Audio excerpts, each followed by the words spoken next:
इतिहास की जर्नी में हमने धार्मिक ऐतिहासिक ग्रंथ पढ़ रहे हैं, जिसमें हमने कल की वीडियो में वेद और वेदांग को पढ़ लिया है। आज हमारा तीसरा पॉइंट है धार्मिक ऐतिहासिक ग्रंथ में पुराण।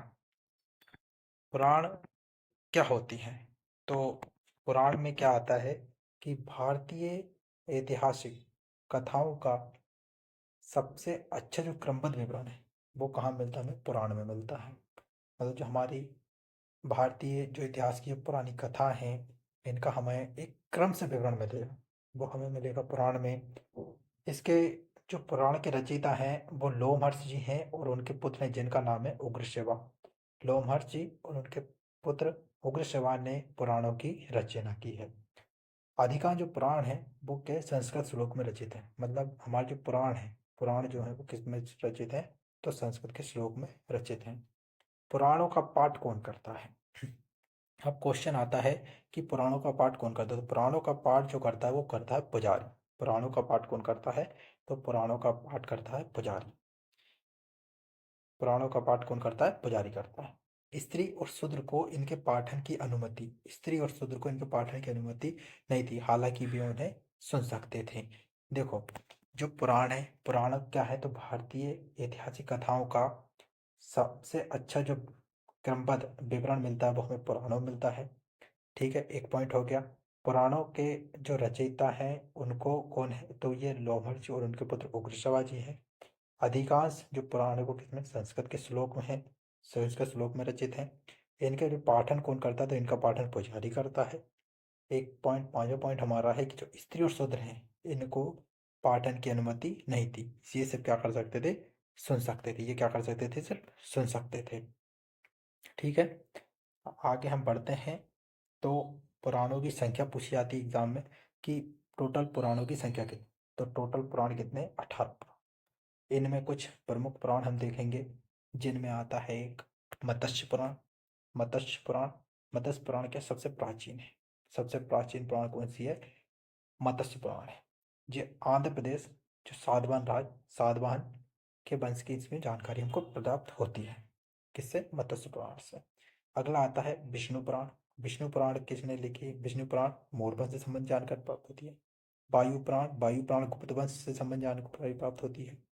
ब्राह्मण पुराण पुरुवंश या महापुराण की जानकारी प्राप्त होती है। भागवत पुराण से श्री कृष्ण भक्ति की जानकारी प्राप्त होती है। तो हमारी कुछ ये 5 पुराण हैं, इसमें हमें राजाओं की जानकारी प्राप्त होती है। किससे? 5 पुराण से, जिनमें आती है सबसे पहले हमने पढ़ी कौन सी? मत्स्य पुराण। मत्स्य पुराण से जो सबसे प्राचीन पुराण कौन सी पुराण? मत्स्य पुराण। इससे आंध्र प्रदेश का जो सातवाहन वंश था इसके बारे में जानकारी हमें प्राप्त होती है। किससे? मत्स्य पुराण से। अगली आती विष्णु पुराण, इससे मोर वंश की जानकारी प्राप्त होती है।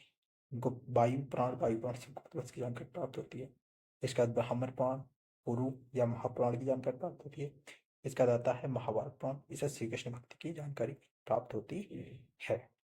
ठीक है, अब आते हैं पुराणों के बाद अगला हमारा आता है, ये कौन है? ब्राह्मण। ब्राह्मण ब्राह्मण क्या है? तो यज्ञ और कर्मकांडों के जो विधान है वो कहाँ लिखे गए? ब्राह्मण। यज्ञ और कर्मकांड के विधान ब्राह्मण ने लिखे। प्रमुख ब्राह्मण ग्रंथ कौन कौन से हैं? तो एक है ऋग्वेद, शुक्ल यजुर्वेद, कृष्ण यजुर्वेद, सामवेद और अथर्ववेद। ठीक है, ये हमारे क्या है? वेद है। ये हमारे क्या है? वेद है। इन वेदों से संबंधित कुछ ब्राह्मण ग्रंथ हैं, वो कौन कौन से? तो जैसे जैसे ऋग्वेद है। ऋग्वेद ऋग्वेद से संबंधित ऋग्वेद है। तो ऋग्वेद से संबंधित ब्राह्मण ग्रंथ कौन कौन से? एक आता है ऐत्रेय ब्राह्मण, संखायन, कौशितकी ब्राह्मण। तो ये तीन जो ब्राह्मण है, ये तीन जो ब्राह्मण ग्रंथ है, ये किससे संबंधित है? ऋग्वेद से संबंधित। शुक्ल यजुर्वेद और कृष्ण यजुर्वेद। इसमें शुक्ल, देखो यजुर्वेद हमारा क्या है? वेद है। ये दो प्रकार से, एक है शुक्ल यजुर्वेद, एक है कृष्ण यजुर्वेद। इसमें शुक्ल यजुर्वेद में हमें शतपथ ब्राह्मण संबंध किसी शुक्ल यजुर्वेद से। देखो एक चीज और देख सकते हो तुम, शुक्ल में सात सरो सात षटकोण का आ रहा है, उधर ही सतपर में भी सात सात षटकर का, दोनों में सात शक्कर का आ रहा है। कृष्ण कृष्ण यजुर्वेद, कृष्ण यजुर्वेद से तैतरीय ब्राह्मण, तैतरीय ब्राह्मण। तो याद रखना है, हमें क्या याद रखना है, हमें ये याद रखना है कि शुक्ल यजुर्वेद से शतपथ ब्राह्मण संबंधित है, जबकि कृष्ण यजुर्वेद से तैतरीय ब्राह्मण संबंधित। अगला हमारा आता सामवेद। सामवेद में क्या आता, पंचविंश या तांडव ब्राह्मण, षड्विंश ब्राह्मण, शाम विधान ब्राह्मण, वंश ब्राह्मण, मंत्र ब्राह्मण और जैमिनी ये ब्राह्मण, ये शाम वेद से संबंधित ब्राह्मण। शाम वेद से संबंधित ब्राह्मण कौन कौन से हैं? एक है पंचविंश ब्राह्मण, तांडव ब्राह्मण, षड्विंश ब्राह्मण, सामवेद ब्राह्मण, शाम विधान ब्राह्मण, वंश विधान ब्राह्मण, मंत्र विधान ब्राह्मण और जैमिनी ब्राह्मण। इसका आता है हमारा अथर्व। अथर्ववेद से कौन सा? गोपद ब्राह्मण संबंधित। अथर्ववेद से कौन सा है? तो गोपद ब्राह्मण संबंधित है। किससे? अथर्ववेद से संबंधित। तो एक बार और, यह आएगा हमारा ऋग्वेद। ऋग्वेद में कौन कौन से आते हैं? तो ऋग्वेद में आएंगे हमारे ऐतरेय ब्राह्मण, संकाय या कौशिक ब्राह्मण। दूसरा हमारा आता है शुक्ल, शुक्ल यजुर्वेद में कौन से आएंगे? इसमें आएगा ये हमारा शतपथ ब्राह्मण। ठीक है। इसके बाद आता है कृष्ण यजुर्वेद। कृष्ण यजुर्वेद में कौन सा आएगा? तैतरीय ब्राह्मण। इसके बाद सामवेद। सामवेद में बहुत सारे ब्राह्मण, जिसमें आएगा पंचविंश, तांडव ब्राह्मण।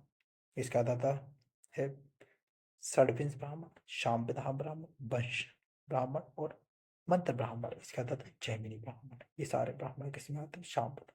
इसके बाद अथर्ववेद। अथर्ववेद में कौन सा आएगा? तो गोपद ब्राह्मण अथर्ववेद में आता है। ठीक है। ये आप यहाँ पर फोटो भी देख सकते हैं कुछ। ये शतपथ ब्राह्मण, माध्य हिंदनी शाखा। शतपथ ब्राह्मण शुक्ल यजुर्वेद का जो ब्राह्मण है, शुक्ल यजुर्वेद हमने देखो यहाँ पर देखा, शुक्ल यजुर्वेद, ये शुक्ल यजुर्वेद का जो शतपथ ब्राह्मण, इसकी ये फोटो ये है, शुक्ल यजुर्वेद के शतपथ ब्राह्मण की। ठीक है। इसके बाद एक चीज और, एक पॉइंट हमेशा नोटेट करना, ये याद रखने वाला पॉइंट है कि जो शतपथ ब्राह्मण है, शतपथ ब्राह्मण में स्त्री को पुरुष की अर्धांगिनी बताया। ये क्वेश्चन पेपर में आ सकता है कि किस ब्राह्मण में स्त्री को पुरुष की अर्धांगिनी बताई? तो शतपथ ब्राह्मण। अब शतपथ ब्राह्मण किससे संबंधित है? तो शतपथ ब्राह्मण शुक्ल यजुर्वेद से संबंधित है शतपथ। और शतपथ ब्राह्मण में क्या बताया गया है कि पुरुष को, स्त्री को पुरुष की अर्धांगिनी। ठीक है। ये दोस्तों, यदि आपको हमारी वीडियो पसंद आ रही है तो आप लाइक, शेयर और सब्सक्राइब जरूर करें। धन्यवाद। इसके बाद अन्य कुछ वैदिक साहित्य है। अन्य वैदिक साहित्य क्या है? अन्य वैदिक साहित्य, अन्य वैदिक साहित्य में कौन सा? मैत्र, मैत्रेयनी, मैत्रेयनी, मैत्रेयनी जो वैदिक साहित्य है, इसमें स्त्री की शारीरिक गृह स्थिति बताइए। स्त्री की शारीरिक गृह हुई स्थिति किसमें बताइए? मैत्रेयनी बताइए। इसमें जुआ और शराब की भांति स्त्री को पुरुष का तीसरा दोष बताया। किसमें? मैत्रेयनी, मैत्रेयनी जो वैदिक साहित्य है, इसमें स्त्री के साथ गिरी हुई स्थिति बताइए।